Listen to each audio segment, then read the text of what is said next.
بہرام آئت روحان سے لہجے میں کہتے نظریں آئت کی جانب کی تو بہرام شاہ نے لاپرواہی سے کندھے اچکائے تھے۔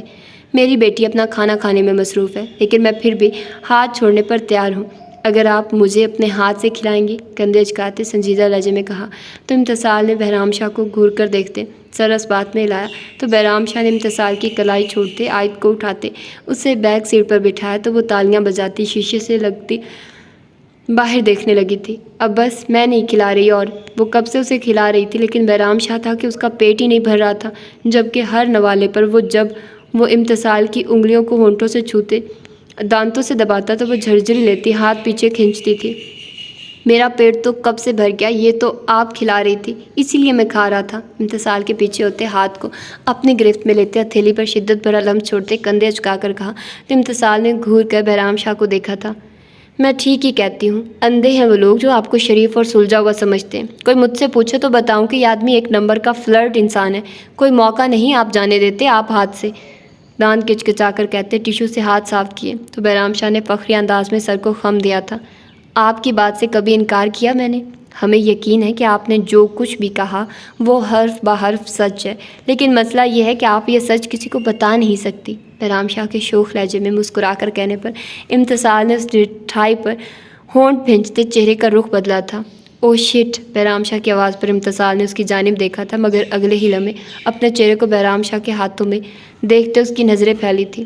سویٹ ڈش تو رہ ہی گئی۔ ایک نظر امتسال کی پھیلی آنکھوں کو دیکھتے گردن ترچھی کر کے باہر دیکھتی آئت کو دیکھ وہ پوری شدت سے امتسال کے گلابی ہونٹوں پر جھکا تھا۔ امتسال خان کی سانسوں میں اپنی دہکتی سانسیں ڈیلتے وہ نرم ہونٹوں کے لمس پر مدہوش ہوتا بامشکل خود کو سنبھال کر پیچھے ہوا تو امتسال نے سینے پر ہاتھ رکھتے سر پیچھے شیشے سے لگاتی اپنی اتھل پتھل ہوتی سانسوں پر قابو پاتے سرد خون چھلکاتے چہرے پر غصہ طاری کرتے خود کو شوخ نظروں سے دیکھتے بہرام شاہ کو گھورا تھا۔ آج رات میں خان حویلی رکنے والی ہوں، انگلی اٹھائے غصہ بھرے انداز میں کہا تو بہرام شاہ نے سر اس بات میں لاتے ہاتھ کے اشارے سے دوپٹہ ٹھیک کرنے کو کہا تو امتسال نے سر سے دوپٹہ ٹھیک کیا تو بہرام شاہ نے گاڑی کا شیشہ نیچے کرتے لڑکے کو برتن تھماتے والیٹ سے نوٹ نکال کر اس کی جانب بڑھائے تھے۔ صاحب یہ زیادہ، کوئی بات نہیں، رکھ لو بیٹا۔ ابھی لڑکا بات مکمل کرتا اسے ہاتھ کے اشارے سے روکتے نرم لہجے میں کہتے شیشہ اوپر کیا تھا، جبکہ امتسال نے پیچھے بیٹھی آئت کو آگے بلانا چاہا تو وہ سر نفی میں لاتی سیٹ پر منہ کے بل گرتی چہرہ چھپا گئی تھی۔ ایشان واپس آ ورنہ سچ میں دو لگاؤں گا۔ ایشان کو دیوار کے ساتھ لگے پائپ پر چڑھتے دیکھ ارمغان خان نے دانت کچکچا کر سخت لہجے میں کہا تو ایشان خان نے پائپ سے چپکے گردن موڑ کر غصے سے سرخ پڑتے ارمغان خان یعنی اپنے باپ کو دیکھا تھا، جبکہ ارمغان خان افسوس سے نیچے گارے سے بڑی زمین کو دیکھتے گیلی مٹی سے نہائے اپنے بیٹے کو دیکھا تھا جو حویلی کے بیک سائڈ پر پڑے مٹی کے ڈھیر پر پانی کا پائپ کھول کر اس کا کیچڑ بناتے اس میں نہا چکا تھا اور اب دیوار پر لگے پائپ پر بندر کی طرح چڑھنے کی کوشش کر رہا تھا۔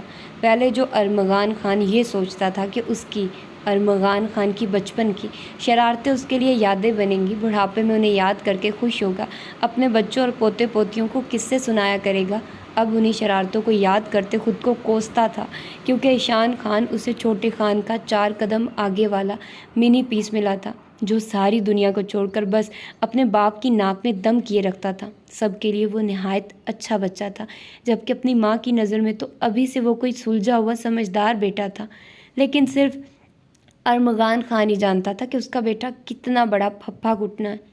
کوں آؤں؟ ننھے سے گلابی ہاتھ کو گھماتے ابرو اچکانے کے کوشش کرتے جواب دیا تو ارمغان خان نے گھور کر اسے دیکھا جو ہاتھ چھوڑنے کی وجہ سے پائپ سے تھوڑا سا پھسلا تھا۔ کوں کے بچے، ادھر آ رہے ہو یا میں ادھر آؤں؟ اور اگر میں ادھر آیا نا ایشان، بہت پٹائی کروں گا۔ ماتھے پر بکھرے سلکی براؤن بالوں کو پیچھے کرتے سخت لہجے میں کہا تھا۔ میں بھلے بابا کو بتاؤں گا۔ چھوٹی سی ناک کو سکیڑے موٹی موٹی ڈارک براؤن آنکھوں کو ارمغان خان کے سرخ پڑتے چہرے پر ٹکائے تنبیہ کرتے لہجے میں کہا تو ارمغان خان اپنے بیٹے کی دھمکی پر اش اش کر اٹھا۔ بڑے پاپا کے کچھ لگتے، پہلے اپنے باپ سے تو نپٹ لے، پھر جسے بتانا جا کر بتا دینا۔ آگے بڑھتے ایشان خان کے رونے کی پرواہ کیے بغیر اسے دونوں بازوؤں سے پکڑتے آگے بڑھتے زمین پر بٹھایا تھا، پانی کا پائپ پکڑتے وہ وہاں سے بھاگنے کی کوشش کرتے ایشان کے قریب آتے اسے زبردستی وہاں بٹھایا تھا، ایک ہاتھ سے پائپ تھامے دوسرے ہاتھ سے ایشان کے سر اور چہرے سے مٹی اتارتے ارمغان خان نے تعصب سے سر جھٹکا تھا۔ یار تو کس پر گیا ہے؟ تیرا باپ شرارتی تھا لیکن تو شرارتی نہیں افلاطون ہے۔ کہاں تیرا صاف ستھرا ہینڈسم باپ اور کہاں تو مٹی میں نہانے والا بندر؟ ارمغان خان نے ایشان کا چہرہ صاف کرتے جھنجھلاتے ہوئے کہا تو ایشان خان نے زوروں سے روتے ارمغان خان کے ہاتھ کو پیچھے کرنا چاہا تھا۔ جب وہ نہیں کر سکا تو ارمغان خان کے بازو کو مٹھیوں میں دبوچتے اپنے ننھے ننھے دانت پوری شدت سے اس میں گاڑ گیا کہ ارمغان خان نے کرا کر ہاتھ پیچھے کیا تھا، لیکن اس سے پہلے ارمغان خان اسے کچھ کہتا ایشان کا رونا ہچکیوں اور چیخوں میں بدلا تھا۔ اپنے بیٹے کی بدلی ٹون دیکھ ارمغان خان کو اپنے ارد گرد خطرے کی گھنٹیاں سنائی دی تھی۔ ایسا وہ تب ہی کرتا تھا جب اس نے اپنا کیا اپنے باپ پر ڈالنا ہوتا تھا۔ یہ چیخیں وہ داجی اور اپنی ماں کی ہمدردیاں بٹورنے کے لیے ہی مارتا تھا۔ ابھی ارمغان خان کچھ سمجھتا کہ اپنی پشت سے گرجدار آواز سنتے پائپ ہاتھوں سے گرا تھا، جبکہ ایشان خان چیخوں سے روتا زمین پر پاؤں مارتے بازو پھیلائے ارمغان خان کے پیچھے دیکھ رہا تھا۔ چھوٹے خان، یہ کیا حرکت ہے؟ کوئی خدا کا خوف ہے کہ نہیں؟ کیا حال کر دیا بچے کا؟ داجی کی گرجدار آواز کے ساتھ ان کے اپنی جانب بڑھتے قدموں کی آواز پر ارمغان خان نے مٹھیاں بھینچ کر اپنے سامنے مگر مچھ کے آنسو بہاتی اپنی اولاد کو دیکھا تھا۔ دادا ہچکیوں سے روتے وہ داجی کے پھیلائے بازوؤں میں سمٹتا ان کی گردن میں منہ چھپا گیا تھا، جبکہ داجی نے ایشان کے سرخ پڑتے چہرے اور ہچکیوں کو سنتے بت بنے بیٹھے ارمغان خان کے کندھے پر تھپڑ رسید کیا تھا۔ کیا ہوا داجی؟ یہ کس نے کیا؟ بس ان کی کسر تھی، سلویٰ کی آواز سنتے ارمغان خان منہ میں بڑبڑاتے ہوئے آئی تھی۔ بابا نے مالا بھی، ہچکیوں سے روتے ننھی سی شہادت کی انگلی ارمغان خان کی جانب کرتے ہوئے کہا تو ارمغان خان نے سلگی نظروں سے اسے گھورا تھا۔ ارمغان آپ؟ سلویٰ شاہ نے بے یقینی سے دیکھتے کہا تو ارمغان خان نے گہری سانس لیتے کندھے اچکائے تھے۔ میں بہو سے کہتا ہوں کہ نہلائے ذرا اسے، اور تم آ کر ملو ذرا مجھے۔ شان کو جیب سے پیسے نکال کر پکڑاتے سلویٰ شاہ کو کہتے آخر میں ارمغان خان کو کہا تو اس نے بالوں کو پیچھے جھٹکتے سر کو خم دیا تو داجی نے گھور کر اسے دیکھتے شان کے گیلے چہرے کو اپنے ہاتھوں سے صاف کرتے قدم آگے بڑھائے تھے۔ کیوں کیا آپ نے؟ آپ کو ذرا شرم نہیں آئی ارمغان؟ وہ بیمار ہو گیا تو؟ سلویٰ شاہ نے دونوں بازو کمر پر ٹکاتے افسوس بھرے لہجے میں کہا تو ارمغان خان سرنفی میں ہلاتے نیچے جھکا تھا۔ نہیں آئی مجھے شرم، کیونکہ مجھے تو بہت پسند ہے نا اس عمر میں ایک بچے کا باپ ہو کر مٹی میں کھیلنے کا، طنزیہ لہجے میں کہتے پانی والے پائپ کو دائیں ہاتھ میں تھامتے کھڑے ہوتے بنا سلویٰ شاہ کو سمجھنے کا موقع دیے بائیں بازو سلویٰ شاہ کی کمر کے گر لپیٹتے 2 قدم پیچھے لیتے سلویٰ شاہ کو دیوار سے لگایا تھا۔ وہ مجھے اچھے سے پتا ہے کہ کتنے بے شرم ہیں آپ، لیکن اگر یہ حرکت آپ نے میرے ساتھ کی تو جان لے لوں گی میں آپ کی، انگلی اٹھائے تپے تپے لہجے میں کہتے آخر میں چلا کر کہا تو ارمغان خان نے ابرو اچکا کر ستائشی انداز میں سلویٰ شاہ کو دیکھا تھا۔ لو کر لی یہ حرکت تمہارے ساتھ، اب لو جان۔ پانی پائپ سلویٰ شاہ کے سر کے اوپر کرتے مسکراہٹ ضبط کرتے طنزیہ لہجے میں کہا تو سلویٰ شاہ نے مٹھیاں بھینچتے گھور کر ارمغان خان کے ہنسی ضبط کرتے چہرے کو دیکھا تھا۔ ہٹے یہاں سے، دونوں ہاتھ ارمغان خان کے سینے پر رکھتے چلا کر کہا تو ارمغان خان نے پائپ کو نیچے پھینکا تھا۔ نہیں ہٹتا، کیا کر لو گی؟ جان لوں گی، میں تو کہہ رہا ہوں کہ جان لے لو۔ سلویٰ شاہ کے چہرے کے گرد بھیگی لٹوں کو اپنی انگلی پر لپیٹتے چہرہ سلویٰ کے بھیگے چہرے سے مس کرتے کان میں سرگوشی کی تو سلویٰ نے سرخ پڑتے جھٹکے سے ارمغان خان کو دھکا دیتے وہاں سے جانا چاہا تھا، مگر اگلے ہی قدم پر خود کو ارمغان خان کی گرفت میں پاتے وہ بری طرح مچلی تھی۔ کیا مسئلہ ہے ارمغان؟ چھوڑے مجھے ورنہ میں داجی کو آواز لگاؤں گی۔ واہ کیا کہنے بیٹا، بڑے بابا کی دھمکیاں دیتا اور ماں داجی کی، صدقے جاؤں میں اپنے 2 انمول رتن کے، خود تو شرم چھو کر بھی نہیں گزری ہوگی، شوہر کو ایسی دھمکی دیتے۔ بازو پہلو کو گرد لپیٹتے جھٹکے سے رخ اپنی جانب کرتے تعصب بھرے لہجے میں کہا تو سلویٰ شاہ نے ہونٹ کا کنارہ دانتوں تلے دباتے سر نفی میں ہلاتے نظریں پھیری تھی۔ تو پھر میں تو ہوں ہی پیدائشی بے شرم اور ڈھیٹ، مجھ سے بھی شرم کی امید نہ رکھنا، اور اب تمہاری چونچ کھلی تو دیکھنا، میں بھی ساسو ماں کو جا کر شکایت لگاؤں گا کہ کسی فرمانبردار بیوی ہو تم، تنبیہہ لہجے میں کہتے سلویٰ شاہ کو سمجھنے کا موقع دیے بغیر وہ پوری شدت سے اس کے ہونٹوں پر جھکا تھا۔ ارمغان خان کے جارحانہ لمس پر وہ بری طرح پڑپڑائے تو ارمغان خان سلویٰ شاہ کی کلائیاں اپنی گرفت میں لیتے پشت پر ٹکا گیا۔ نہ جانے کتنے لمحے گزر گئے تھے مگر ارمغان خان سلویٰ شاہ کے نرم ہونٹوں کے لمس کو شدت سے محسوس کرتے مدہوش ہونے لگا تھا۔ جب سانس لینا دشوار ہونے لگا تو سلویٰ شاہ نے اپنا پاؤں پوری شدت سے ارمغان خان کے پاؤں میں مارا تھا کہ وہ سی کرتا پیچھے ہوا تھا، مگر گرفت ابھی بھی برقرار تھی۔ ہونٹ بھینچے ابھی وہ کچھ کہتا کہ نظریں سلویٰ شاہ کے خون چھلکاتے چہرے سے ہوتی اپنی شدت سے سرخ پڑتے ہونٹوں پر گئی تو آنکھوں میں خمار اترا تھا، جبکہ سلویٰ کی بکھری سانسوں کو محسوس کرتے ہونٹ کا کنارہ دانتوں تلے دباتے سلویٰ کی کلائیاں چھوڑتے اسے سینے سے لگاتے پیٹھ سہلانی تھی۔ یہ تمہارا بیٹا بہت بڑا نوٹنکی ہے، یہ سب میں نے نہیں کیا، میں تو اسے ڈھونڈتے ہوئے آیا تھا، اور یہ نواب مٹی میں شاور لیتے دیوار کے ساتھ پائپ سے چپکے اوپر چڑھنے کی کوشش کر رہے تھے۔ قسم لے لو مجھ سے، تمہارے بیٹے کی ساری حرکتیں چوروں والی ہیں، پریکٹس بھی ابھی سے شروع کر دی ہے، اور جھوٹ تو ایسے بولتا ہے جیسے ڈگری لے کر پیدا ہوا ہو۔ ارمغان خان کی باتوں پر سلویٰ غصے سے سرخ پڑتی جھٹکے سے پیچھے ہوئی تھی۔ آپ نے کہا اور میں نے مان لیا نا، خبردار میرے بیٹے کے بارے میں آئندہ ایسا کچھ کہا آپ نے، میں تو دعائیں کرتی ہوں اتنی معصوم اور سمجھدار اولاد اللہ سب کو دے، اور میرے باقی بچے بھی اپنے بھائی پر ہی جائیں۔ انگلی اٹھائے اپنے لفظوں پر زور دیتے ہوئے کہا تو ارمغان خان نے سرت سے سرنفی میں ہلایا تھا۔ اللہ نہ کرے، کیا آل فال بول رہی ہو؟ اگر ساری اولادیں ایسی ہوئی ہوں تو میرے رہنے کا انتظام ڈیرے پر ہی کروا دینا، کیونکہ جیسا یہ سلوک مجھ سے اب کرتا ہے نا، مجھے پورا یقین 2-4 سالوں میں اس نے سازشیں کر کے مجھے حویلی سے نکال دینا۔ سلویٰ شاہ کے پیچھے قدم بڑھاتے سر نفی میں ہلاتے ہوئے کہا تو سلویٰ نے پڑھ کر گھور کر ارمغان خان کو دیکھا تھا۔ مذاق کر رہا تھا میں، اللہ ایسی اولادیں سب کو دے، میرے ساتھ باقی سب کو بھی پتہ چلے کہ 3 سال کے بچے کے ہاتھوں درگت بننے پر کیسا فیل ہوتا ہے۔ سرنڈر کرنے کے انداز میں ہاتھ اٹھا کر کہتے، آخر میں منہ میں بڑبڑا کر کہتے، قدم آگے بڑھائے تھے، جبکہ نظریں اپنے کرتے پر لگی مٹی پر گئی تو اپنے بیٹے کی حرکت یاد کرتے ارمغان خان کے ہونٹوں پر زندگی سے بھرپور مسکراہٹ بکھری تھی۔ ممانی آپ رہنے دے، میں کر لیتی ہوں۔ حوریہ نے ڈریسنگ ٹیبل پر چیزیں سیٹ کرتے پلٹ کر مبین بیگم کو کہا، جو حورین کے لیے کبرڈ سے ڈریس نکالتی بیڈ پر رکھتی اس کے جوتے نکال رہی تھی۔ ان 5 سالوں میں مبین بیگم کا رویہ حوریہ کے ساتھ بالکل ماں جیسا ہو گیا تھا۔ انہوں نے اپنے رویے اور تلخ لہجے کی معافی مانگنے کی کوشش بھی کی تھی، مگر حوریہ نے انہیں ایسا کرنے سے روک دیا تھا، کیونکہ غلط فہمی کی وجہ سے وہ سب کہیں نہ کہیں ایک دوسرے کو بہت غلط سمجھ چکے تھے۔ سب کی کہیں نہ کہیں غلطی ضرور تھی۔ اس نے آئس خان کو بھی اس لیے ہی جلدی معاف کر دیا تھا۔ وہ پہلے اسے معاف کرنے کا کوئی ارادہ نہیں رکھتی تھی، وہ ڈائیورس نہیں چاہتی تھی، لیکن آئس کے ساتھ رہنا بھی۔ لیکن جب اسے وہ منانے آیا تھا تب وہ لمحے میں اپنی سوچ بدل چکی تھی۔ پہلے ہی سب ٹھیک کرنے میں نہ جانے زندگی کے کتنے خوبصورت سال دشمنی کی نظر ہو گئے تھے۔ اب بھی وہ اگر آئس کو چھوڑ دیتی تو سب ٹھیک ہو کر بھی ٹھیک نہ ہو پاتا۔ حدائق تو پہلے یہ حوریہ کی باتیں سن کر آئس سے لڑنے جانے والا تھا، اگر وہ نہ روکتی تو شاید پھر سب خراب ہو جاتا، اور اگر وہ اسے چھوڑ ہی دیتی تو کیا ہوتا؟ حدائق اور پلوشہ کا رشتہ، زرگام اور عقیدت کا رشتہ بھی ان کی وجہ سے ڈسٹرب ہو جاتا، پھر سے دونوں خاندانوں میں تناؤ آ جاتا۔ وہ آئس سے محبت کرتی تھی، اور محبت تو اسی چیز کا نام ہے کہ آپ چھوڑنے کی 1000 وجوہات ہونے کے باوجود کسی ایک کی وجہ کے لیے رک جائیں، اور وہ رک گئی تھی۔ اور محبت صرف حوریہ شاہ کو ہی تو نہیں تھی، عشق تو آئس خان نے بھی اس سے کیا تھا، اور ان گزرے 5 سالوں میں اس نے حوریہ شاہ کو خود سے عشق کرنے پر بھی مجبور کر دیا تھا۔ اس نے اگر حوریہ شاہ کو پلکوں پر بٹھا کر رکھا تھا تو اپنی بیٹی کو ہتھیلی کا چھالا بنا رکھا تھا۔ وہ اپنی زندگی میں موجود تینوں عورتوں پر جان نچھاور کرتا تھا۔ اپنی ماں کی محبت کی جو کمی آئس خان کو ساری زندگی محسوس ہوئی تھی، وہ حورین کی دنیا میں آ جانے کے بعد ختم ہو گئی تھی، کیونکہ جو محبت مبین بیگم آج تک آئس خان سے نہ کر سکی، وہ حورین کے آنے کے بعد ظاہر ہونا شروع ہو گئی تھی۔ اوہو، تم چھوڑو، اپنی پوتی کو میں خود تیار کر لیتی ہوں، تم خود جلدی سے تیار ہو جاؤ اور اپنے شوہر کو ریڈی کرو۔ کیوں حورین، دادی سے تیار ہونا نا؟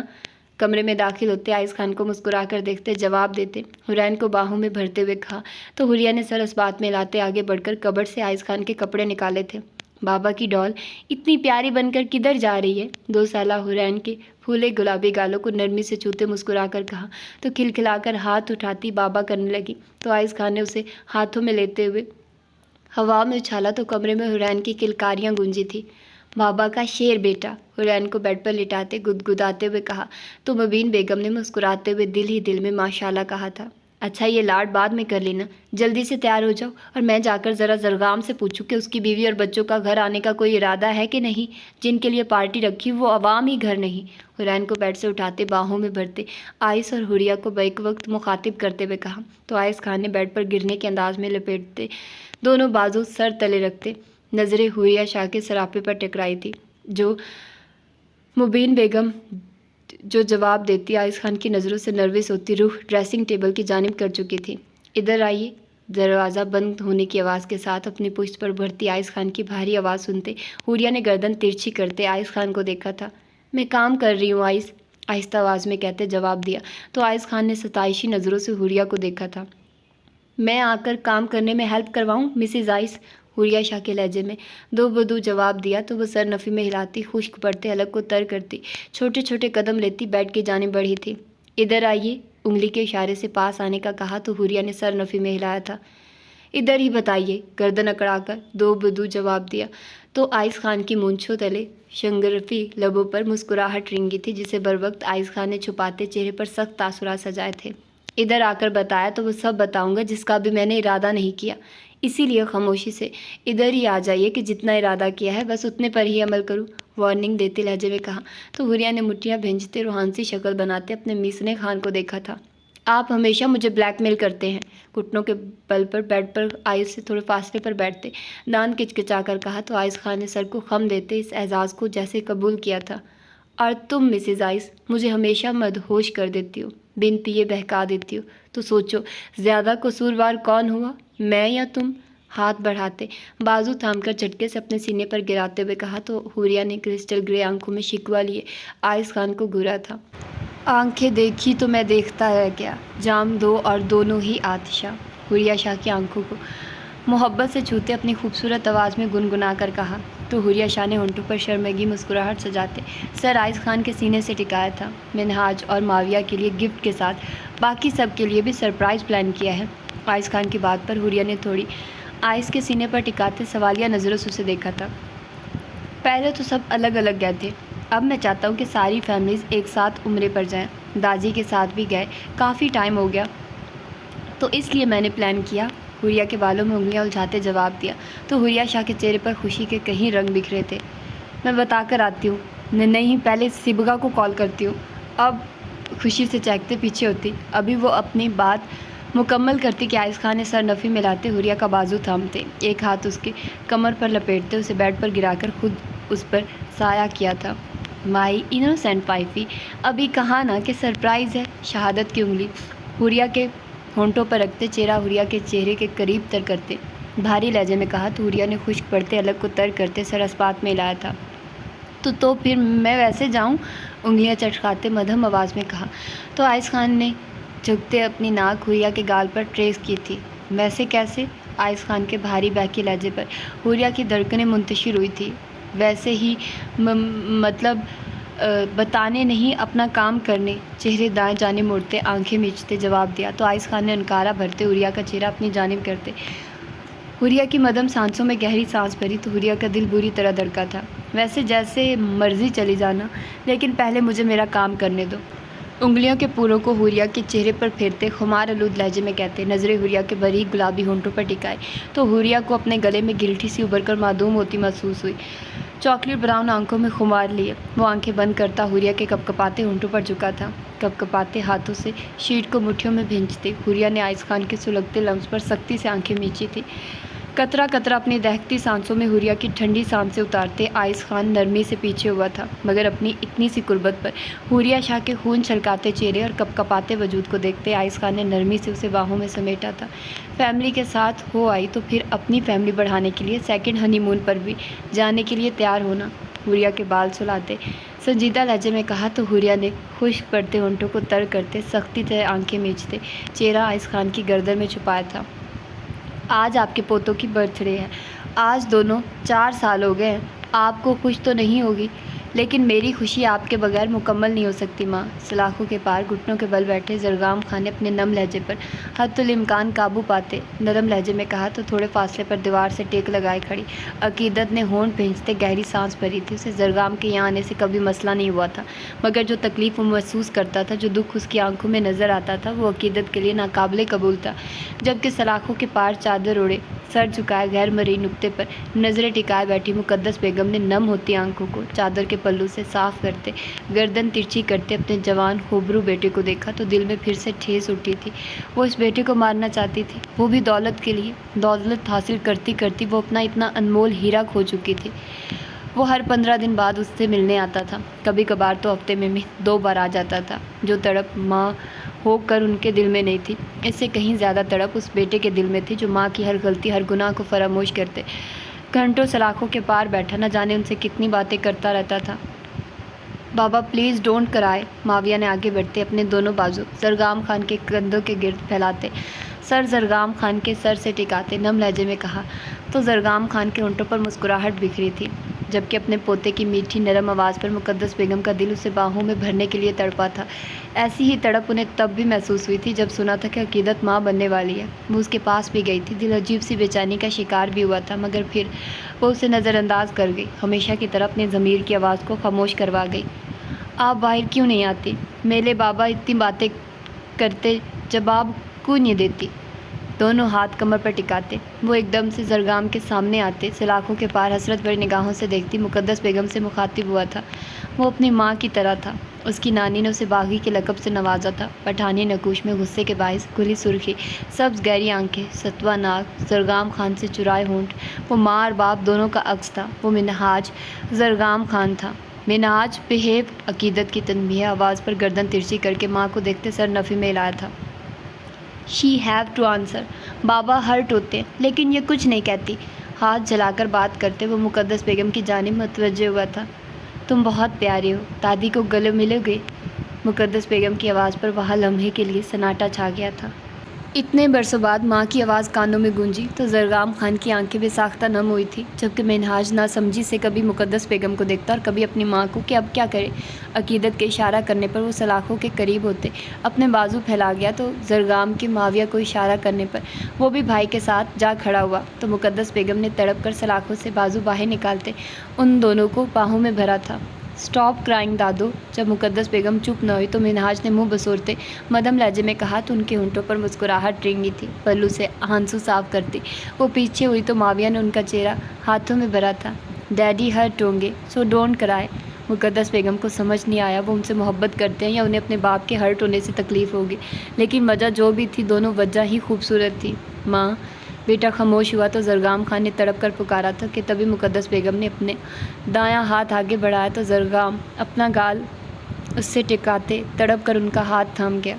یہاں دوبارہ مت آنا زرگام، میں بہت گناہ گار ہوں۔ تمہیں دیکھتی ہوں تو تمہارا باپ یاد آتا ہے کہ کس فرشتہ صرف انسان کی مجرم ہوں۔ اگر مجھے شوہر بھی اپنے جیسا ملتا تو شاید تم جیسا بیٹا دیکھنا نصیب نہ ہوتا۔ میں نے نہ اس کی قدر کی نہ تمہاری۔ تمہیں دیکھتی ہوں، تمہارا ظرف دیکھتی ہوں تو اپنی نظروں میں مزید گر جاتی ہوں۔ نم لہجے میں کہتی وہ اپنا ہاتھ پیچھے کرتی رخ موڑ گئی تو زرگام خان کی آنکھوں سے آنسو لڑیوں کی مانند گرے تھے، جس پر عقیدت نے آنکھیں بھرتے بیٹوں کو باہر جانے کا اشارہ کرتے اپنا ہاتھ زرگام خان کے کندھے پر رکھا تو وہ عقیدت کا ہاتھ تھامتے کھڑا ہوا تھا۔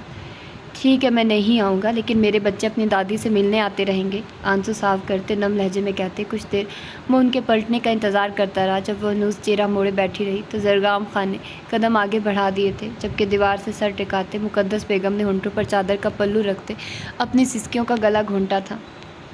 زرگام خان کا موڈ ٹھیک کرنے کی خاطر وہ ضد کرتی اسے ڈیرے پر لے کر آئی تھی، جبکہ زرگام خان جانتا تھا کہ یہاں ان ماں بیٹوں نے اسے آتے ہی بھول جانا ہے، اور ویسا ہی ہوا تھا۔ دیوار سے پشت ٹکائے گھور کر ان تینوں ماں بیٹے کو دیکھ رہا تھا۔ عقیدت کو گھڑ سواری کا شوق تھا اور فارم ہاؤس گاؤں سے باہر تھا، اس لیے عقیدت کے گھڑ سواری کے شوق کے لیے وہ ڈیرے میں ہی اس کا انتظام کر چکا تھا، جبکہ عقیدت کو وہ جاب کی اجازت بھی دے چکا تھا، مگر عبایا اور نقاب میں وہ جاب اس کا خواب تھی اور زرگام خان کبھی بھی عقیدت سے اس کا کوئی خواب نہیں چھین سکتا تھا۔ سفید گھوڑے پر بیٹھی عقیدت اور اس کے آگے اپنے دونوں سپوتوں کو دیکھتے زرگام خان نے کلائی پر بندھی گھڑی پر ٹائم دیکھا تھا۔ شام کے 5 بجتے دیکھ اب کی بار اس نے ٹیک ہٹاتے قدم آگے بڑھائے تھے۔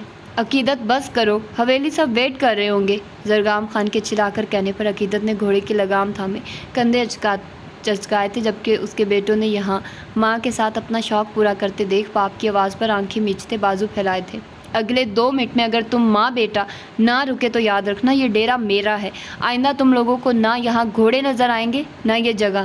زرگام خان کی گرجدار آواز پر ان دونوں نے پٹ سے آنکھیں کھولی تھی، جبکہ عقیدت نے زرگام خان کے قریب آتے گھوڑے کی لگام کھینچی تو وہ اپنی ٹانگیں ہوا میں اٹھاتا زور سے زمین پر رکھتے رکا تو زرگام خان نے دانت کچکچا کر اڑتی دھول پر آنکھیں میچ کر کھولی تھی۔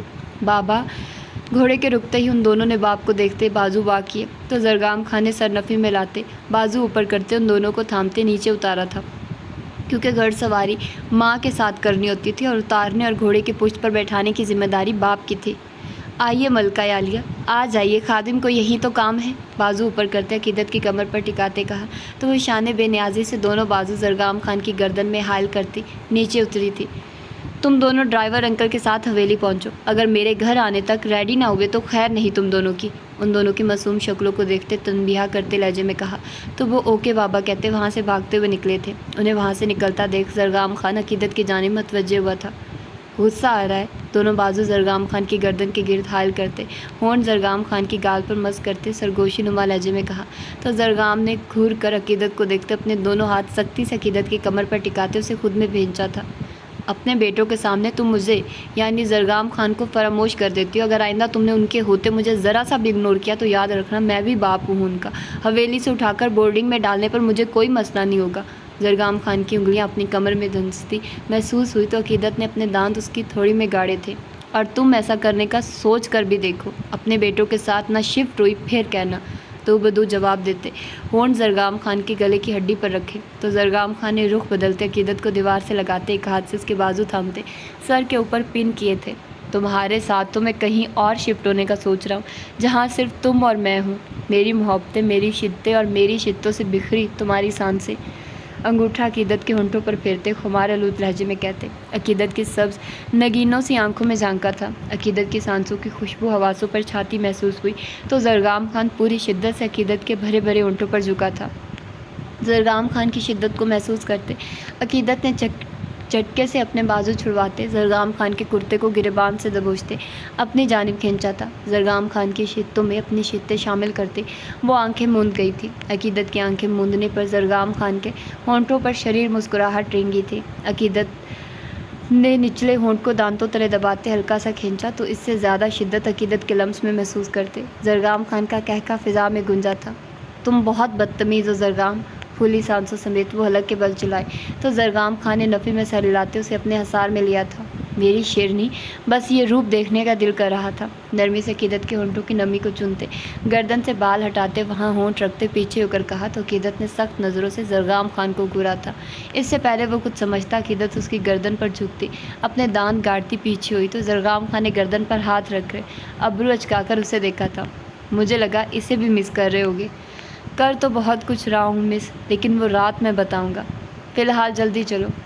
دونوں ہاتھوں سے عقیدت کے چہرے کے گرد بکھرے بالوں کو ٹھیک کرتے چہرہ ہاتھوں کے پیالوں میں بھرتے ہوئے کہا تو عقیدت نے ابرو اچکاتے سر ہلایا تھا، جس پر زرگام پیچھے ہوتا عقیدت کا ہاتھ تھامتے باہر کی جانب بڑھا تھا۔ تمہیں پتہ ہے آئس نے سب کے لیے عمرہ پر جانے کا پلان کیا ہے، کھانا کھاتے سبغا کے کان میں سرگوشی نما لہجے میں کہا تو سبغا نے خوشی و حیرت کے ملے جلے تاثرات سمیت اسے دیکھا تھا۔ سچی؟ ہاں نا یار، لیکن ابھی کسی کو نہ بتانا، وہ خود بتائیں گے، سبغا کے کہنے پر رازدارانہ لہجے میں کہا تو سبغا نے سمجھنے کے انداز میں سر اس بات میں ہلایا تھا۔ برتھ ڈے سیلیبریٹ کرنے کے بعد بچوں کو کھانا کھلا کر ان سب نے سلا دیا تھا، گھر کے بڑے بھی سونے کے لیے چلے گئے تھے۔ زرگام اور باقی سے لان میں بیٹھے باتیں کر رہے تھے جبکہ وہ سب بھی وہیں سائڈ پر دائرے کی صورت میں کرسیاں رکھے بیٹھی تھی۔ تم دونوں نے ہمیں ایک ایک پر ہی ٹھرکا دینا ہے کیا؟ سبغا نے امتسال اور سلویٰ کو بیک وقت مخاطب کرتے ہوئے کہا تو امتسال بری طرح گڑبڑائی جبکہ سلویٰ نے گھور کر اسے دیکھا تھا۔ نہیں، جب تمہاری ٹیم بن جائے گی تو تم سے انسپائر ہو کر ہم بھی سوچ لیں گے۔ سلویٰ کے جواب دینے پر سبغا نے منہ بسورا تھا۔ یہ بات تم حوریہ کو بھی کہہ سکتی تھی نا، عقیدت نے کیک کھاتے حوریہ کی جانب اشارہ کرتے ہوئے کہا تو سبغا نے ہاتھ جھلایا تھا۔ یہ میری نازک جان ہے، اسے میں کیوں کچھ کہوں؟ جب حورین بڑی ہوگی تھوڑی تب دیکھی جائے گی، حوریہ کا گال کھینچتے مسکرا کر کہا تو عقیدت کے ساتھ ان سب نے اسے گھور کر دیکھا تھا۔ سلویٰ چائے بنا کر لا کر دو یار، ارمغان خان کے آ کر کہنے پر سلویٰ سر ہلاتی اپنی جگہ سے اٹھی تھی۔ سبغا کافی بناؤ یار، بلاج شاہ نے سبغا کی کرسی کے پیچھے آتے دونوں ہاتھ سبغا کے کندھے پر رکھتے محبت بھرے لہجے میں کہا تو سبغا نے گردن ترچھی کرتے گھور کر اسے دیکھا تھا۔ سب ایک ساتھ ہی بتا دیں، عقیدت نے پلیٹ سامنے ٹیبل پر رکھتے ہوئے کہا تو اس کی جانب آتے زرگام نے ہاتھ اٹھایا تھا جبکہ آئس نے بھی کندھے اچکا کر حوریہ کو دیکھا تو پلوشا نے سوالیہ نظروں سے حدائق شاہ کو دیکھا تھا جس پر اس نے مسکرا کر سر کو خم دیا تھا۔ امتسال نے بہرام کو دیکھنا چاہا تو وہ سامنے کہیں نہیں تھا، پھر اپنے دائیں جانب سے آتے کپ کو دیکھتے گردن ترچھی کی تھی، اپنے پیچھے بہرام کو ہاتھ میں مگ تھامے دیکھ امتسال کے ہونٹوں پر مسکراہٹ رنگی تھی۔ یہی میسنا انسان ہمارے سامنے چائے کا نام لے کر گیا تھا، حدائق شاہ نے دانت کچکچا کر کہا تو بہرام شاہ نے اسے نظر انداز کرتے امتسال کے قریب کرسی کھینچتے جگہ سنبھالی تھی جبکہ سبغا کا ہاتھ تھام کر اٹھاتے پلاش نے کچن کی جانب قدم بڑھائے تھے۔ حدائق کو منہ بناتے دیکھ پلوشا نے تعصب سے سر ہلاتے قدم کچن کی جانب بڑھائے تھے۔ میں صرف اپنے لیے بناؤں گی۔ عقیدت کے کہنے پر زرگام خان نے اس کے ساتھ قدم سے قدم ملاتے سر ہلایا تھا۔ میں اسی میں سے پی لوں گا۔ ساتھ چلتے عقیدت کے پہلو میں گرے ہاتھ کی انگلیوں میں اپنی انگلیاں الجھاتے نرم لہجے میں کہا تو عقیدت کے ہونٹوں پر مسکراہٹ بکھری تھی جسے اس نے فوراً چھپایا تھا۔ آج میں بناتا ہوں چائے، اگر اچھی نہ بنی، آئس خان نے آگے بڑھتے ہوئے کہا تو حوریہ نے مسکراہٹ دباتے سوال کیا تو آئس خان نے گردن ترچھی کرتے آنکھیں چھوٹی کرتے اسے دیکھا تھا۔ پھر بھی پینی پڑے گی اور کوئی آپشن نہیں، کندھے اچکاتے لاپرواہی سے کہتے حوریہ کا ہاتھ تھامتے قدم آگے بڑھائے تھے۔ میں 2 کپ پیوں گا۔ سلویٰ کو فریج سے دودھ نکالتے دیکھ قریب آتے کہا تو سلویٰ نے گھور کر ارمغان کو دیکھا تھا۔ میں رہنے دوں گی، وہیں پی لیجیے گا۔ نہیں، کسی کا حق نہیں کھاتا میں، مطلب پیتا میں، چہرے پر معصومیت سجائے جواب دیا تو سلویٰ نے گہری سانس بھرتے خود پر قابو کیا تھا۔ ان سب کی یہ نوک جھوک پچھلے 5 سالوں سے ایسے ہی جاری تھی اور آگے ہمیشہ ایسے ہی رہنے والی تھی۔ ان سب نے دشمنی سے محبت تک کا سفر ایک ساتھ کیا تھا، ایک دوسرے کے ہر روپ کو دیکھا تھا اور پھر ہر روپ کو محبت کے رنگ میں رنگا تھا۔ نہ ان میں اب کوئی حسد تھا، نہ زیادہ کم کا لالچ۔ وہاں محبتیں تھیں، دلوں میں ایک دوسرے کے لیے فکر تھی، پیار تھا اور وفا تھی، ایک دوسرے پہ یقین تھا اور یہی سب سے بڑھ کر تھا۔ تو فائنلی من یارم کی یہ لاسٹ ایپیسوڈ ہو گئی ہے اور بتائیے آپ لوگوں کو کیسا لگا یہ ناول۔ اور اس کے علاوہ میں بتاتی چلوں، میں نے اب مہا گل کا کوئی ناول نہیں پڑھنا کیونکہ میں نے ان سے کوشش کیا کانٹیکٹ کرنے کی بٹ مجھے رسپانس نہیں ملا، تو اب میں کوئی رسک نہیں لے سکتی۔ میرا چینل ظاہر سی بات ہے اس طرح سے ڈیلیٹ بھی ہو سکتا ہے، تو میں ان رائٹرز کا نہیں پڑھوں گی جو سوشل میڈیا پر ہوتی ہیں، مطلب جن کے پیج بنے ہوتے ہیں، جن کا خود کا یوٹیوب چینل ہوتا ہے۔ میں ان کے ناولز وداؤٹ ان کی پرمیشن کے نہیں پڑھ سکتی اور ان سے کانٹیکٹ کیسے کرنا ہے یہ مجھے نہیں پتہ۔ میں نے بہت ساری کوشش کی ہے اپنی طرف سے کہ ان سے کانٹیکٹ ہو جائے لیکن نہیں ہوا۔ تو خیر اب جو بھی ناول میں شروع کروں گی وہ رائٹر کی پرمیشن سے ہی کروں گی کہ ایسے اب رسک نہیں لینا مجھے، تو آپ لوگ اس چیز کو انڈرسٹینڈ کریں گے اور مجھے ایسی کوئی فرمائش نہیں کریں گے جو میں پوری نہ کر سکوں، ٹھیک ہے۔ ویسے بھی اب ٹائم ہی نہیں ہونا اتنا زیادہ، میرے خیال میں مجھے اتنا ٹائم نہیں ملے گا، میں وہیں آپ لوگوں کو دیا کروں گی جو مجھے پسند ہوگا اور یقیناً میری پسند بہت اچھی ہے۔ اور ویسے بھی مہا گل کے بہت زیادہ بولڈ ناولز ہوتے ہیں، ٹھیک ہے آپ لوگوں کو پسند آتے ہیں، اچھے ہیں، لیکن اب میں جلدی نہیں پڑھنے والی اس طرح کے ناولز کو۔ میں اگر پڑھے بھی تو میں نے جیسے کہ پہلے بتایا ان کی پرمیشن سے ہی پڑھوں گی، ٹھیک ہے۔ تو آپ لوگ مجھے اپنا فیڈ بیک دیجیے گا، بتائیے گا کہ یہ ناول آپ لوگوں کو کیسا لگا، آپ لوگوں نے پسند کیا نہیں کیا، اچھا لگا برا لگا، آپ اس کی اینڈ سے سیٹسفائیڈ ہو یا نہیں، تو سب بتائیے گا۔ تو ملتے ہیں انشاءاللہ کسی اور اچھے سے ناول کے ساتھ۔ اللہ حافظ۔